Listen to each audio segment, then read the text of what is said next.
India world cup win பண்ணதை பத்தி எல்லாரும் பேசிட்டு இருக்கோம். ஆனா அவங்களோட ஃபர்ஸ்ட் வேர்ல்ட் கப் எப்படி வின் பண்ணாங்கன்னு யோசிச்சிருக்கீங்களா? இந்த மாதிரி இன்ட்ரெஸ்டிங் ஸ்டோரிஸை டெய்லியும் பார்க்க என்ன ஃபாலோ பண்ண மறந்துடாதீங்க. 1983 வேர்ல்டு கிரிக்கெட்ல இந்தியாவும் ஒரு டீமா இருந்துச்சு. பட் ஹானஸ்ட்லி சொல்லணும் அப்படின்னா இந்தியாவை ஒரு ஸ்ட்ராங்கான டீமா யாருமே நினைக்கவே இல்லை. பட் அந்த டீம் கேப்டனா இருந்த கபில் தேவுக்கு மட்டும் ஒரு டிஃப்ரெண்டான நம்பிக்கை இருக்கு. அவர் டீம் கிட்ட சொல்றாரு, நம்ம ட்ரை பண்ணாம என்னைக்குமே டிஃபீட் அக்செப்ட் பண்ணக்கூடாது அப்படின்னு. அடுத்தடுத்த மேட்ச் இந்தியா வின் பண்ண ஸ்டார்ட் பண்றாங்க. அண்ட் வேர்ல்டே ஷாக் ஆகுற அளவுக்கு இந்தியா அந்த வேர்ல்ட் கப்போட ஃபைனலுக்கும் போறாங்க.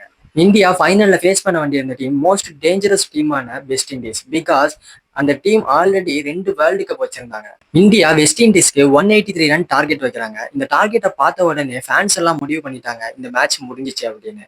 அதே மாதிரி வெஸ்ட் இண்டீஸும் பேட்டிங்கை ஸ்டார்ட் பண்ண உடனே ஃபர்ஸ்ட் எல்லாமே நார்மலா ஈஸியா வின் பண்ற மாதிரி தான் போயிட்டு இருக்கு. அப்போ பேட்ஸ்மேன் ரிச்சார்ட் பெரிய ஷாட் அடிக்கிறாரு. ஆல்மோஸ்ட் எல்லாருமே அதை சிக்ஸ்ன்னு தான் நினைக்கிறாங்க.